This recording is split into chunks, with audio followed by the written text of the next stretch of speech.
Game of Thrones series finale is in the books. In this video, I'm giving my thoughts on it, what I liked, what I didn't like, and how I think it stacks up to other series finales that I have seen. So, are you ready, guys?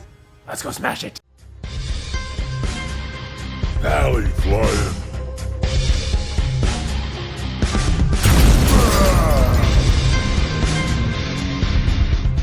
So we start the episode walking with some of our main characters around King's Landing to look at all the devastation that Dany and Drogon caused. So while Tyrion walks off to look for Jaime and Cersei, Jon sees Grey Worm about to execute some Lannister soldiers, and after a brief battle of wits between the two, Jon backs down because there's really no benefit to this altercation for either man. So Jon goes off to talk to Dany about all that has just occurred, and we join back up with Tyrion as he's looking around to see what has happened to Jaime and Cersei. We see this shot of Tyrion and learn that if Jaime and Cersei had just been standing in a different place in the dungeon last episode, they would be alive right now. But Tyrion sees the gold hand under this pile of bricks and he knows what has happened. So he digs them out from a single layer of bricks. And honestly, I would have expected them to be buried under way more rubble, but they didn't survive and they died together, so it's kind of a fitting ending for them. Next, we see this beautiful shot of Dany as she's walking towards her position atop the Red Keep, and she's going to speak with her army. Drogon's wings are behind her. Very nice cinematography here. I really like this shot. We also take a look at Dany's point of view of her army, and it's still a pretty large force after two epic battles, and really makes me wonder here if we should have spent all those years worrying that winter was coming, because winter had lasted one night and didn't really wipe out anyone's army here, so interesting. And then we get Dany's speech, which is reminiscent of any large dictator. You freed the people of King's Landing from the grip of a tyrant.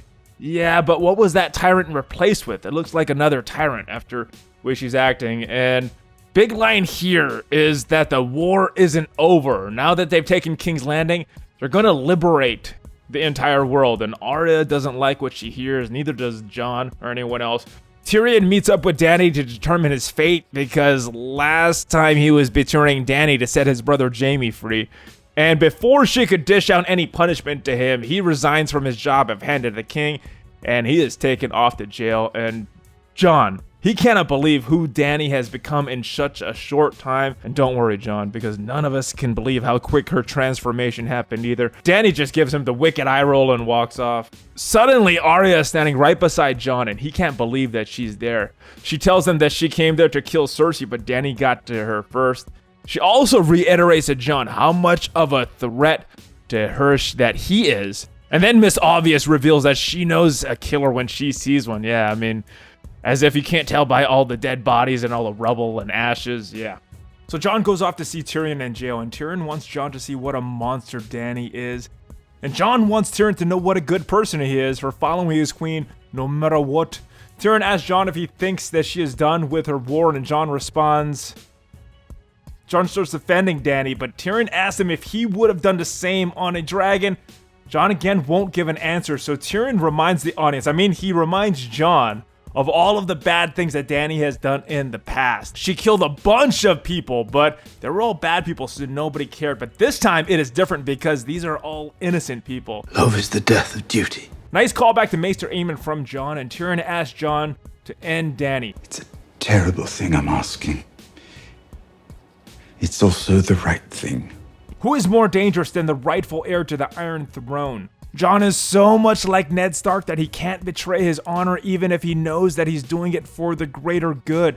But it wasn't until Tyrion brings up Sansa and not bending the knee to Dany that Jon really takes a pause to consider what Tyrion is asking here. Well, Jon heads up to the Red Keep to talk to Dany. Dany is finally in her throne room. She touches the Iron Throne for the first time after all of these seasons, but she is confronted by Jon for all of the innocent people that she just killed. But Dany just justifies her actions by shifting the blame to Cersei for all the people she just killed. Dany still has hope that they could live in a good world together, but Jon asks, what about everyone else?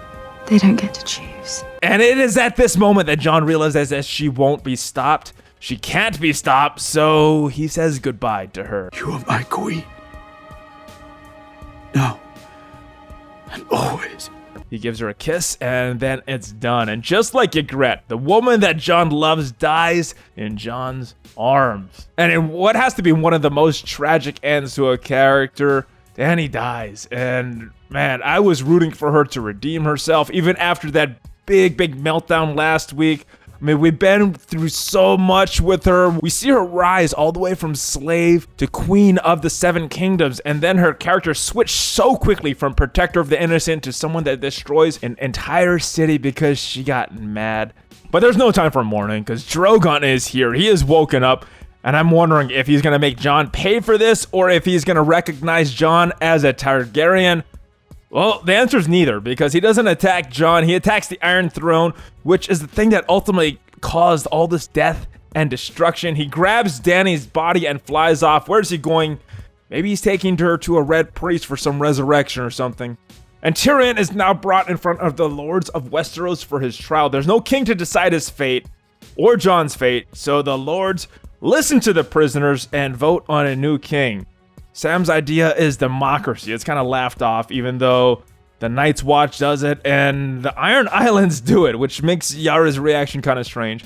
But they aren't sure what to do, so they ask the prisoner for his suggestions. Who has a better story than Bran the Broken? Well, I thought Jon had a better story. I thought Dany had a better story, but I guess we're going with Bran. So Tyrion, who is still a prisoner at this point, mind you, says that the rulers of Westeros should now be chosen instead of following a line of succession based on lineage, and for some reason everyone goes along with it. Not because it's a bad idea, but he's still a prisoner at this point, so it seems very odd that they're listening to him.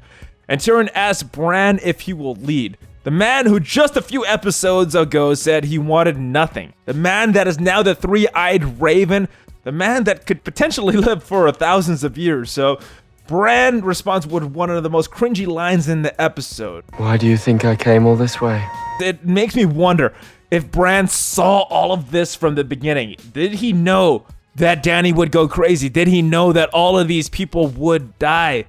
I hope not. But we get an almost unanimous vote for Bran being king, and the lone vote of dissent is from Sansa, who wants to break the North off into an independent kingdom.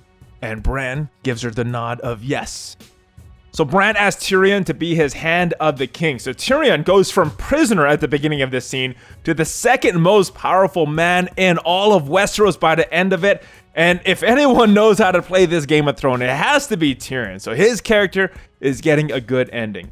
And we learned that Jon's sentence for killing Dany will be to return to the Night's Watch. Which, now that the Night King is dead and all the wildlings are friends of the people of the North, is the Night's Watch even needed? I don't know, but that is where Jon is getting shipped off to. So Grey Worm and all the Unsullied are off to Noth, the former home of Missandei. So he's lost Daenerys, Missandei in the last two episodes. Not a very happy ending for him. The Stark children say their goodbyes to Jon. They've been through a lot, but all three of them have a very good ending here. Arya is gonna go off to the west to explore the west of Westeros. Sansa is going to rule a free North, and yes, the North will remember that she made them an independent kingdom. And Bran is in charge of the rest of the 6 kingdoms. And who would have thunk it after he missed all of season 5, right? Brienne finishes off Jaime's story, which is very important because these are the only records that will exist of all his deeds. And this is a nice callback to the scene when Joffrey was making fun of Jaime and nothing was really written for him except for the slaying of the king. So now Brienne is in charge of the king's guard. So she is now really getting the respect as a knight that she has wanted for so long. So Brienne, she gets a good ending. Sam's book, A Song of Ice and Fire. So does this mean that he is the Bilbo Baggins of Game of Thrones? Either way, he is the new Grand Maester. So I guess Bran has forgiven him for stealing all of those books from the library and breaking his sacred vows of the Night Watch. So Sam gets a happy ending because I'm assuming he's going to be with Gilly and Little Sam. So Bronn is now the master of coin since he was gifted Highgarden. And he gets a happy ending, although there's not a lot of brothels, so it's not the happy ending he wants. Davos is now the master of ships, so he gets a good ending as well. Podrick looks to be a member of the King's Guard, so he gets a good ending as well. So Jon is sent to the Wall, and he is reunited with Tormund and all the rest of the Night's Watch. And the best part of the episode for me was Jon and Ghost back together finally, and he finally gives his direwolf a pet. And he goes north with Ghost and the rest of the wildlings. He's not supposed to have any kids or own any lands as part of his punishment, but the Unsullied and the Dothraki are gone, so I guess there's no one really there to enforce his punishment, right? So it seemed like everyone who survived to the end, except for Grey Worm, got a good ending for their character, because even Jon, his happiest time was with the wildlings and Ygritte. So Fade to Black, series over. Definitely not the worst series finale that I have seen, but it's definitely not up there with Breaking Bad as well, which had one of my favorite endings to a series of all time. Now, I don't have a lot of issues with the way this ended. I thought a lot of the endings did make sense for the characters, but again, the main problem was how compressed everything was in Season 7 and Season 8, and a lot of the character development that was there before seemed kind of unnatural and felt like they were making decisions that were kind of out of their character. But I guess Dan and Dave needed to go off and make that Star Wars money instead of finishing Game of Thrones with an attention to detail that many felt it deserved, especially which was definitely present between seasons 1 through 6. So that's it for Game of Thrones until the prequels, and luckily, Dan and Dave are not involved in these at all. Well, what did you think of this episode, and what did you think of this series as a whole? Let me know in the comments down below. Thank you for joining me, and I will see you next time. ValleyFlyin out!